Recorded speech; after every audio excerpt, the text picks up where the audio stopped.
Cool, I see. They said it was a myth that you stayed at Trump's crib in the 70s. Do you remember when the Holy Spirit made everybody step outside of that mansion? And you was the only one inside?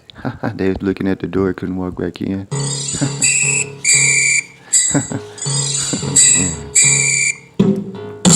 The origin of thought must have given birth to the mind. Or did the mind create thought first? Guess we'll know in due time.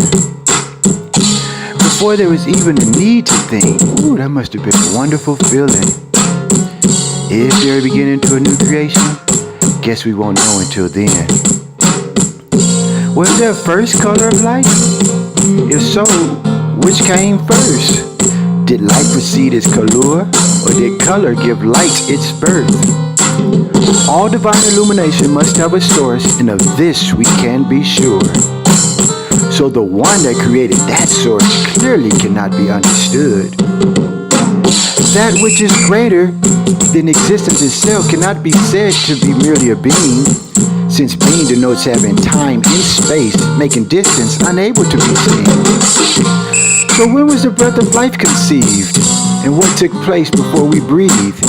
Before the soul and spirit was created, was there even an idea called planting a seed? Questions to which the answers already existed.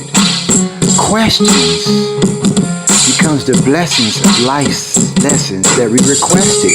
Questions, a humble use of the mind. Questions reveal the humility that a fool simply can't find. What created the need of a galaxy? And why do we have so many? Is there more than one universe of universes? What can you think of every thought or opinion? How did one mind think of time so that we could use a clock? If communication is part of intelligence, why do cell phones stay in stock? Are there bathrooms and restrooms in heaven? If you go, do you need a bed? If you could see more than one planet at one time in one glance, would you ever look away instead? Does the so-called solar system procreate? Does a star reproduce itself? When a black hole reappears on its own, does it mean that something is lacking health? Questions to which the answers already existed. Questions becomes the blessings of lessons that we requested. Questions, a humble use of the mind. Questions reveal the humility that a fool simply can't find. The origin of thought must have given birth to the mind. Or did the mind create thoughts first? Guess we'll know in due time. Before there is even a need to think, that must have been a wonderful feeling. Is there a beginning to a new creation? Guess we won't know until then.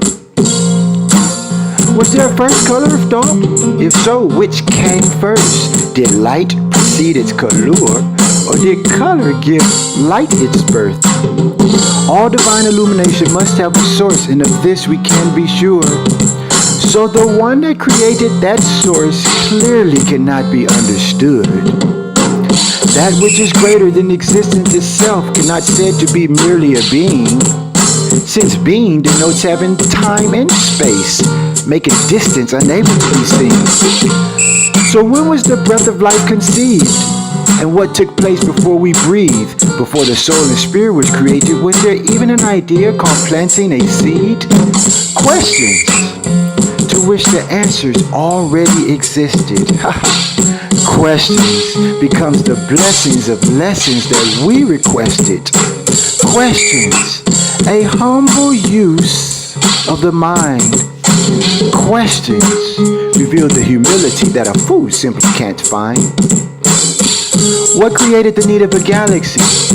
And why do we have so many? Is there more than one universe of universes? Well, can you think of a thought for every penny? How did one mind think of time? So why do we use a clock? If communication is part of intelligence, why do cell phones stay in stock? Are there bathrooms and restrooms in heaven? If you go, do you need a bed? If you can see more than 5 planets in one glance, would you ever look away instead? Does a so-called solar system procreate? Does a star reproduce itself? When a black hole reappears on its own, does it mean that something created was lacking health?